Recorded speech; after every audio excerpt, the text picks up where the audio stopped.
Bonjour et bienvenue sur la chaîne Citoyen Lucide. Nous sommes aujourd'hui vendredi le 5 janvier 2024 et nous débutons notre petite revue de l'actualité maintenant. Aujourd'hui, je vais essayer de vous faire ça un petit peu short and sweet. Voyez-vous, là, j'ai la tête complètement ailleurs ce soir. Je vais voir une game des remparts. Mais là, j'ai quand même un petit peu de temps à tuer, si on peut dire.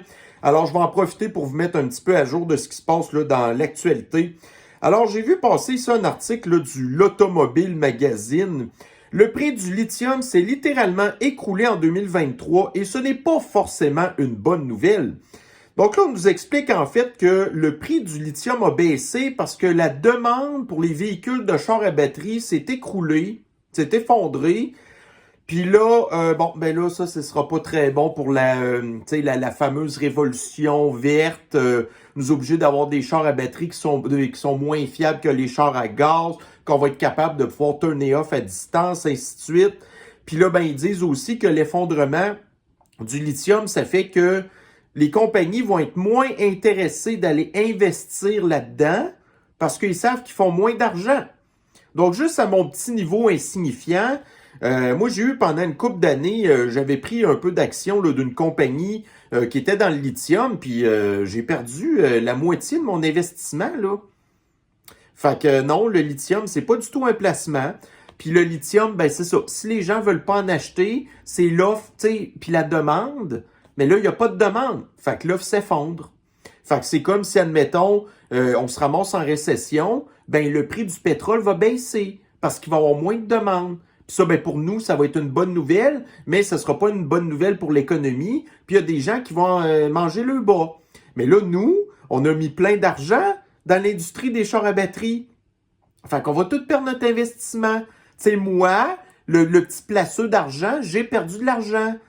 Mais là, nous, on a mis des milliards de dollars dans l'industrie des batteries. Fait qu'on va perdre des milliards de dollars. C'est comme... ouais, ça fait que c'est pas une bonne nouvelle d'un bord parce qu'on va perdre de l'argent, mais c'est une bonne nouvelle de l'autre bord parce que ça va ralentir le plan des mondialistes. Ensuite, bon, fait que regardez, on va continuer de parler des riches là, qui savent pas trop, mais qui ont leur méthode pour sauver de l'impôt. Donc, c'est le Journal de Montréal qui a fait une enquête. Des dons de charité avantageux pour Véronique Cloutier, le flibustier de Forban Pirate de Fitzgibbon et Pierre Boivin, de généreux crédits d'impôt pour l'achat d'actions de compagnies minières permettent aux riches de faire des dons de 50 000 $ qui, en bout de ligne, leur coûtent 500 $ en faisant toutes sortes de magouilles comptables. Fait que là, ces gens-là sont capables de sauver de l'impôt, donc de ne pas payer leur juste part. T'sais, au système québécois. Fait que là, ils investissent dans des entreprises. Puis là, en bout de ligne, quelques heures plus tard, ils vendent leurs actions. Puis là, ils font un profit là-dessus. Puis là, cet argent-là, il est comme envoyé après ça à des fondations comme des fondations, des hôpitaux puis des affaires de même. Fait qu'en bout de ligne, ça leur laisse pas nécessairement plus d'argent dans leur poche. Mais ce qu'ils donnent d'un bord, ça leur permet de placer de l'argent tout en sauvant de l'impôt. Puis là, il faut être quand même riche pour être capable de faire ça. Il faut gagner plus que genre 235 000 par année. Fait que, ouais, ça, c'est encore une belle façon de nous crosser. Tu sais, ce qu'on appelle, finalement, les paradis fiscaux, de l'évasion fiscale, toutes des affaires qui est seulement possible quand vous êtes riche. Ensuite de ça, ici, bon, on va continuer dans les arnaques. Le climat qui est une arnaque et qui vous avez tout plein d'organismes qui vivent de l'arnaque climatique. Donc, ici, dans le devoir, des organismes spécialisés en environnement versent des salaires étonnants. Fait que vous avez, là, en tout cas, l'article est quand même long, là. Mais voyez-vous, au premier rang de ce recensement, on retrouve Canard Illimité Canada, dont le dirigeant gagne plus que 350 000 $, trois autres qui gagnent 250 000 $ à 300 000 $ et quatre qui reçoivent 200 000 $ à 250 000 $. Puis là, là-dedans, il y a beaucoup de ces organisations-là qui, tu sais, c'est du bénévolat. Ben, les hauts dirigeants, eux, tu sais, qui sont le fameux régime communiste, Mais que, tu sais, vous avez les hauts dirigeants qui, eux, s'en mettent plein les poches. Puis à quoi ça sert, ça, l'organisation Canard Canada? Ça sert à rien du tout. Là, vous avez ici la Fondation David Suzuki à Vancouver. Donc, un dirigeant qui reçoit entre 250 000 et 300 000 $. Trois autres en de 200 et 250 000. Le salaire moyen dans ces villes-là, c'était 55 000, 56 000. Puis eux, ces dirigeants-là, 200 000 à 300 000. Puis à quoi ça sert, ça, cette fondation-là? À rien du tout encore. Ensuite, un autre exemple, vous avez le Fonds mondial pour la nature Canada. Donc, près de 80% de ses revenus proviennent des dons, dont, entre autres, des subventions du gouvernement. Puis après ça, ça s'en va verser des gros salaires à ces gens-là qui passent leur temps à aller dans des congrès en avion, à se payer des limousines, à se bourrer la face. Puis ça nous parle de décroissance, d'économie circulaire, de dépopulation. Mais eux, ils vivent pas ça, les problèmes d'inflation puis tout ce qui les... Mais non, c'est juste nous qui en subissons les conséquences. Fait que c'est encore une arnaque. Le climat bénéficie à une gang de bons à rien qui se font passer pour des bien-pensants, qui, en bout de ligne, exploitent la vulnérabilité du monde pauvre. Puis en bout de ligne, ils ne sauvent pas du tout la planète parce qu'ils font partie du 1% des plus riches qui, en bout de ligne, c'est eux qui émettent le plus de gaz à effet de serre. Bon, ensuite, ici, on va parler un petit peu de l'Ukraine, là, où ce que vous avez dans la presse, un débat sur la mobilisation qui fait rage après 2 ans de conflit. Fait que là, les Ukrainiens, ils veulent plus là, aller se sacrifier pour le conflit stupide de Kokinski puis de l'OTAN. Fait que là, ils vont baisser l'âge de la conscription. Fait que là, les jeunes, ben, ça va pas leur tenter d'aller perdre la vie prématurément pour une guerre qu'ils ont déjà perdue. Mais là, tu sais, vous avez des Slavo-Ukrainiens puis des affaires de même. Mais ouais, c'est drôle, hein? Mais là, vous, là, les espèces de social justice warriors derrière vos claviers qui ne restez pas en Ukraine, quand est-ce que vous allez y aller là-bas pour vous sacrifier inutilement au lieu de vous servir, vous aussi, des Ukrainiens pour rien? Ensuite, ici, bon, dans la presse, alors Tesla qui rappelle 1,6 million de véhicules pour un problème de logiciel. Donc, la mesure concerne 2 lots de voitures produites en 2014 et 2023. Vous avez des modèles S, des modèles X, des modèles Y, puis des modèles 3. Puis là, vous avez ici une étude qui nous avait prouvé que les voitures électriques sont moins fiables que les voitures à essence avec un taux de problème par 100 véhicules 79% plus élevé. Ensuite de ça, donc là, ouais, mais là, c'est rien que Tesla. Tesla, c'est de la merde. Bon. Fait que là, ici, vous avez Audi. Le Audi e-tron, e-tron, 2019 à 2022, un problème avec les modules de batterie haute tension, puis certains pourraient provoquer une surchauffe et entraîner un incendie. Super sécuritaire, ça, là. Ensuite, ici, bon, on va parler d'immigration un petit peu. Dans la presse, centre-ville de Montréal. Un prédateur agresse sexuellement 5 femmes dans la même nuit. Le gars s'appelle El Mehdi Badi, 21 ans. Pensez-vous qu'on va être capable de le réchapper, ce gars-là? Tu sais, un Marocain, un Algérien ou peu importe, là. Là, des femmes, 5 de ces femmes-là, leur vie est détruite, vont être mortes en dedans. Est-ce que ce gars-là va pogner 5 ans? Non, en fait, 5 peines de prison à vie parce qu'il a détruit 5 vies? Mais non.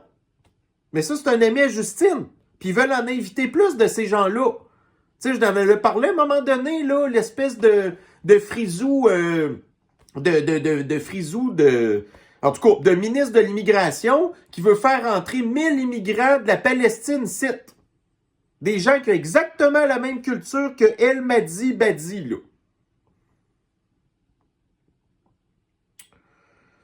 Ensuite, bon, ici un petit article là, du guide de l'auto. Est-ce une bonne idée de remplacer mon RAV4 Prime par un Hyundai Ioniq 5 Ultimate? Donc là, ici, vous avez un ultra riche qui change de char à batterie aux 3 ans. Puis on nous dit que pour être bonne pour l'environnement, il faut que les chars à batterie... Mais tu sais, vous avez ces gens-là qui sont ultra riches. Ils vont pas garder le char pendant 10 ans.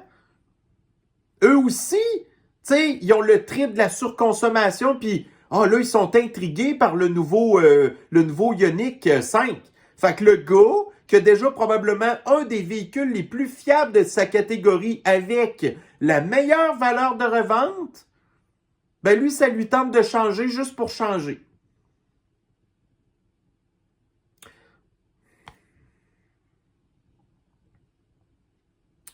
Ensuite, ici encore dans les cochonneries à batterie, donc on a dans le RTBF, Mobilité en Flandre, fait que ça c'est en Belgique. De Ligin, en tout cas, en tout cas, ça c'est leur réseau de transport en commun là, qui commande 92 bus électriques au constructeur chinois BYD. Les autobus leur reviennent, tu sais, avec le taux de change, là, à 600 000 $ chacun. Puis nous, comment est-ce qu'on va payer nos autobus électriques à Novabus? On va les payer 1,8 million de dollars. Fait que les autobus électriques de BYD coûtent moins cher même que nos autobus normaux au diesel. Mais, comme on est là pour se faire crosser, ben on paye nos autobus électriques à nous 3 fois plus cher que ceux qui sont fabriqués en Chine. Fait que rendu là, on devrait acheter des autobus chinois. On en aurait 3 pour le prix d'un. Mais non. Ensuite, ici, dans Radio-Canada Info. Donc, tu sais, je vous avais parlé de l'attentat qui a enlevé la vie d'à peu près 80 Iraniens. Puis les Iraniens, tout de suite, ils ont blâmé Israël. Ben, finalement, c'est l'État islamique qui était responsable de l'attentat. Donc, des musulmans qui vont buter d'autres musulmans. Parce qu'ils s'aiment pas les deux, là. L'État islamique puis l'Iran, c'est pas des amis.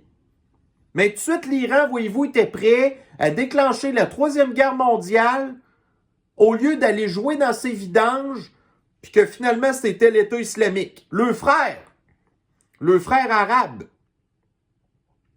Bon, ici, dans la désinformation encore, le Libération, donc un journal de l'extrême gauche, qui nous parle là, qu'il y a une étude payée par Big Pharma, puis payée par les mondialistes, qui dit que l'hydroxychloroquine a tué plus de 17 000 personnes depuis 2020. Ce qui est totalement faux, basé sur n'importe quoi. C'est probablement des gens qui ont reçu le poison en plus. Mais là, les morts, ben, ils les pluguent sur l'hydroxychloroquine. Et non pas sur le Rivotril, qui était une façon en France de buter les personnes âgées. Puis après ça, on nous dit, comment ça se fait que la population ne croit plus les médias?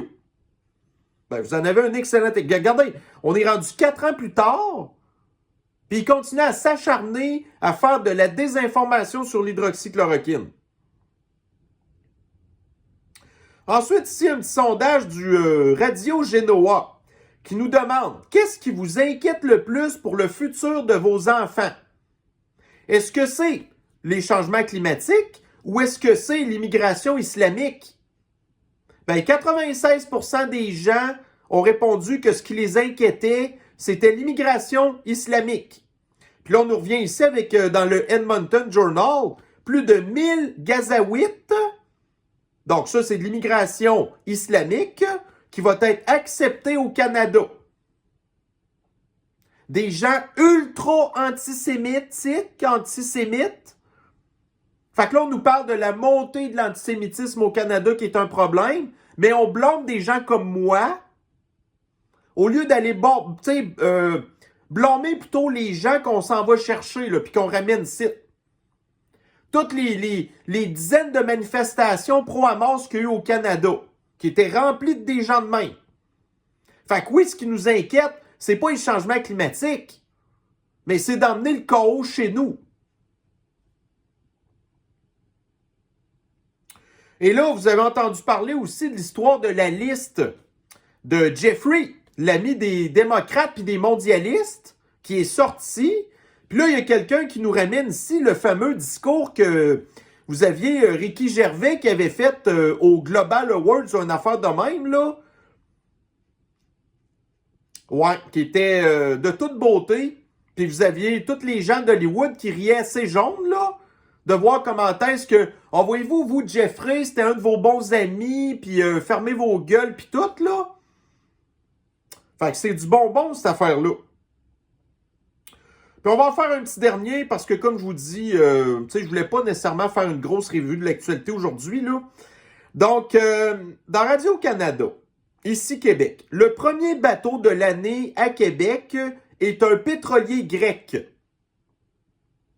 Ben, j'aime autant mieux avoir un pétrolier grec qui vient ici, là, s'amarrer que, tu sais, vous vous souvenez, là, dans ici Associated Press, le bateau qui est actuellement au large de l'Alaska, qui avait pogné en feu, puis qui transportait une cargaison de batteries lithium-ion. Parce que la révolution verte des mondialistes, c'est pas pantoute dangereux. Tu sais, vous avez, voyez-vous, des gens comme Fitzgibbon, qui pour sauver de l'impôt, fait croire qu'il va donner de l'argent à des fondations, mais en bout de ligne, il va comme donner de l'argent à des compagnies minières qui travaillent entre autres dans le lithium. Pourquoi vous pensez que ces gens-là poussent autant le lithium? C'est parce qu'ils pensent qu'ils peuvent se faire une passe de cash. Mais le lithium, c'est dangereux. C'est dangereux pour l'environnement, c'est dangereux pour la vie humaine.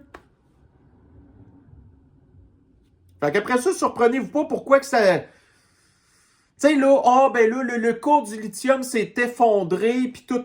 Bon, mais c'est parce qu'entre autres, c'est pas sécuritaire. En tout cas. Alors, ceci va me mettre fin à notre toute petite revue de l'actualité de ce vendredi, qui me donne aussi l'occasion de vous souhaiter une bonne fin de semaine, de vous changer les idées, de vous amuser autant que possible. Puis, théoriquement, normalement, on devrait être bon pour avoir notre revue de l'actualité en direct lundi prochain. Alors, on va se garder quand même des nouvelles puis des affaires à jaser. Donc, sur ce, prenez soin de vous et on se revoit très bientôt. Bye bye.